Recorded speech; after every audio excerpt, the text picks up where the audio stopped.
Hey IELTS community, welcome back to the channel. Guys, I'm back with another video for IELTS reading. ये video हमारी एक series की पहली video है जिसमें हम लोग IELTS रीडिंग को बेसिक से शुरू करके एक एडवांस लेवल पर लेकर जाएंगे, जिसमें मैं आपकी ओवरऑल इंप्रूवमेंट करने में मदद करूंगा। ये videos on the regular basis हमारे चैनल के ऊपर आती रहेंगी। गाइस, इस वीडियो में हम लोग वो क्वेश्चन टाइप कवर करने वाले हैं जो कि बहुत इंपॉर्टेंट रहने वाला आने वाले दो एग्जाम्स के लिए, जो कि 7 और 14 सितंबर है। तो आपको इस वीडियो में बहुत सारे टिप्स एंड ट्रिक्स मिलेंगे। क्वेश्चन टाइप है ट्रू फॉल्स नॉट गिवन, तो आप इस वीडियो को लास्ट तक ज़रूर देखना ताकि आप ओवरऑल अपने रीडिंग की स्किल में इंप्रूवमेंट ला पाएँ।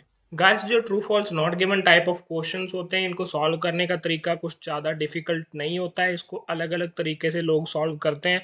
कुछ लोग कीवर्ड्स के ज़रिए करते हैं, और जो पर्सनल मेरा ईजीएस्ट मेथड है जो मैं कंसीडर करता हूँ, उसमें मैं क्या करता हूँ, क्वेश्चन को 2 या 3 भाग में डिवाइड कर लेता हूँ, जिसमें क्या होता है भी मेन इन्फॉर्मेशन को कैटेगराइज कर लिया जाता है। तो जब भी हम लोग को लोकेशन पे जाके रीड करते हैं और उसको मैच करते हैं, तो इन्फॉर्मेशन एक तो मैच करनी ईजी होती है, दूसरा हमें इजीली पता चल जाता है क्या फॉल्स है, क्या नॉट गिवन है, क्या ट्रू है। तो फर्स्ट थिंग फर्स्ट, आपने क्या करना है, जब भी आपको पैसेज मिले तो आपने जो बुकलेट है उसको ओपन करते ही क्वेश्चंस पे आ जाना है, ट्रू फॉल्स नॉट गिवन पे, एंड सारे क्वेश्चंस को या पहले 2-3 क्वेश्चंस को कैटेगराइज कर लेना है। तो मैंने यहाँ पे आपका टाइम वेस्ट नहीं करना था, इसलिए मैंने जो सीधा पहले से ये चीज़ कर रखी है, मैं आपको जस्ट थोड़ा सा एक्सप्लेन करूँगा। तो अगर हम लोग 14th क्वेश्चन को देखें, द टर्म बायोडाइवर्सिटी, एक टर्म है बायोडाइवर्सिटी, कंसिस्ट मतलब उसके अंदर है of living creature and environment. देखो यहाँ पे मैंने दो पार्ट्स में इसको डिवाइड किया और कंसिस्ट को एक सेपरेट रख दिया। तो अगर देखो इसमें ट्रू फॉल्स नॉट गिवन कैसे डिटरमाइन होगा, तो वो सिंपल है।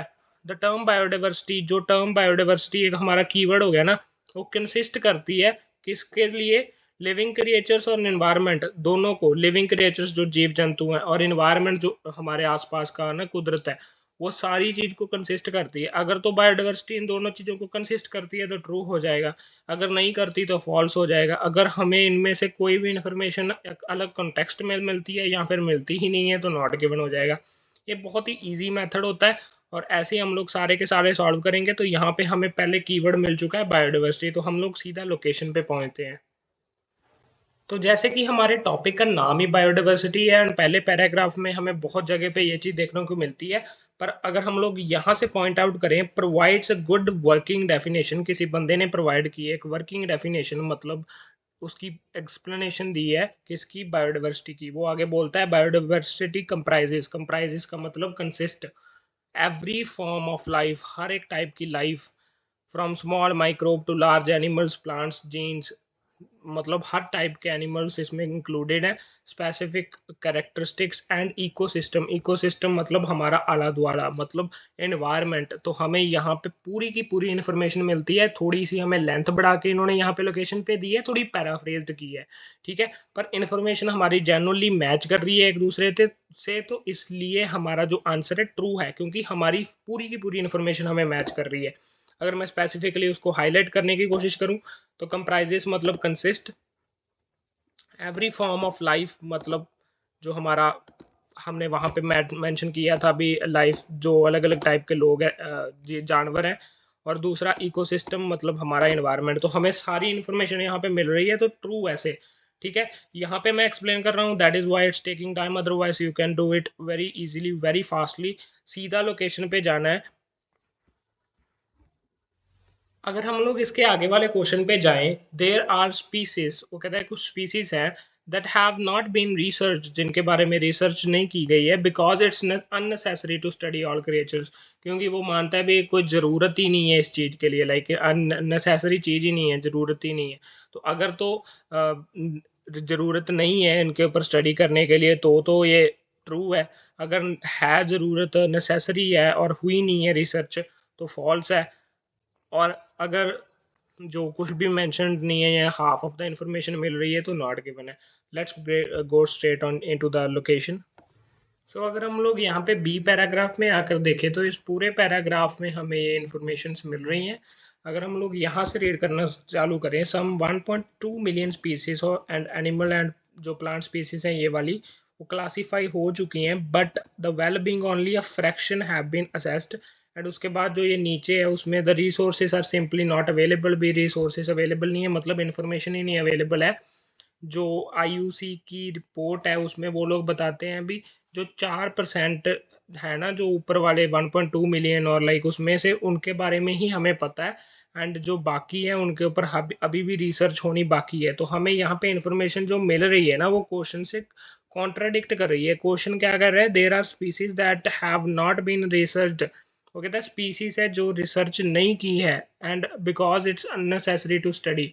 वो क्या वहाँ पे लोकेशन पे क्या कह रहे हैं, अभी रिसर्च की गई है लाइक 1.2 मिलियन एंड दूसरे लोग एनिमल्स या प्लांट्स पे, पर जो हम उनके ऊपर लाइक डिटेल्ड रिसर्च अभी भी बाकी है, मतलब सभी के ऊपर नहीं हुई है पर बाकी है।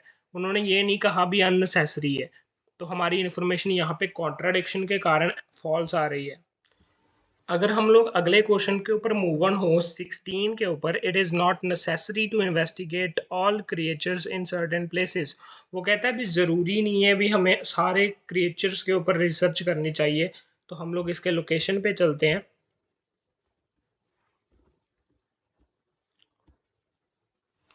तो सी पैराग्राफ में अगर हम लोग देखें तो but it's isn't necessary to observe every single type of organism in an area to get a snapshot of health of the ecosystem।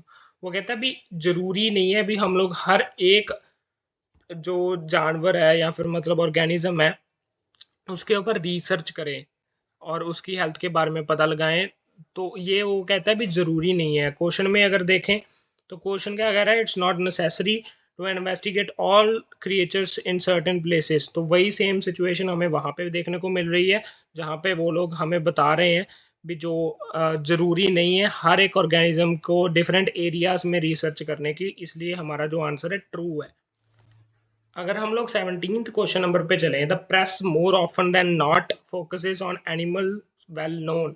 वो कहता है जो प्रेस है ना ज्यादातर किसके ऊपर फोकस करती है, एनिमल्स जो बहुत ज्यादा मशहूर है।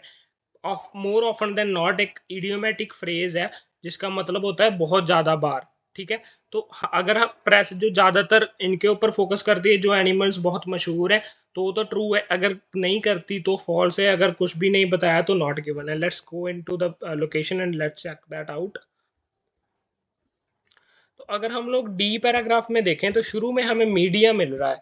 तो मीडिया का मतलब प्रेस ही होता है। इसके आगे देखें तो it is usually large charismatic animals such as panda, elephant, tiger and whales that get all the attention when loss of biodiversity is discussed।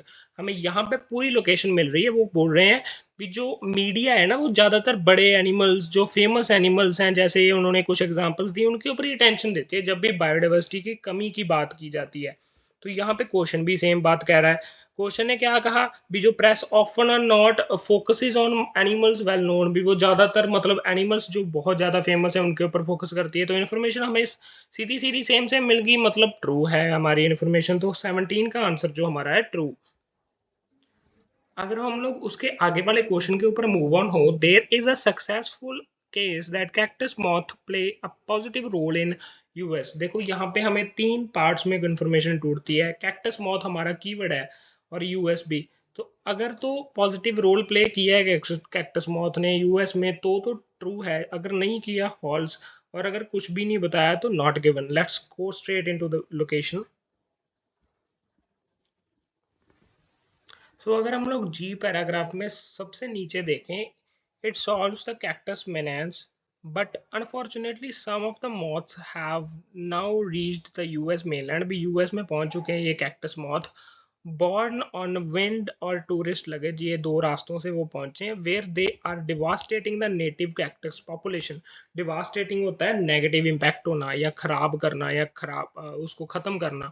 तो क्या कर रहा है जो कैक्टस मॉथ है वो यूएस में जाके उनके जो स्पीसीज हैं उनको प्रॉब्लम क्रिएट कर रहा है, उनके लिए खतरा बन रहा है, उनको ख़त्म कर रहा है। यहाँ पे पॉजिटिव इम्पैक्ट नहीं है, नेगेटिव इम्पैक्ट है। इसलिए जो 18th का हमारा आंसर है वो हमारा आंसर है फॉल्स, क्योंकि contradiction of information I, Sidhi Sidhi contradiction हुई ना, यहाँ पे पॉजिटिव है वहाँ पे नेगेटिव है, तो बात सीधे ही उल्ट हो गई, हमें सीधा आंसर मिल गया। इस तरीके से हमारा जो 18 का आंसर है वो फॉल्स है।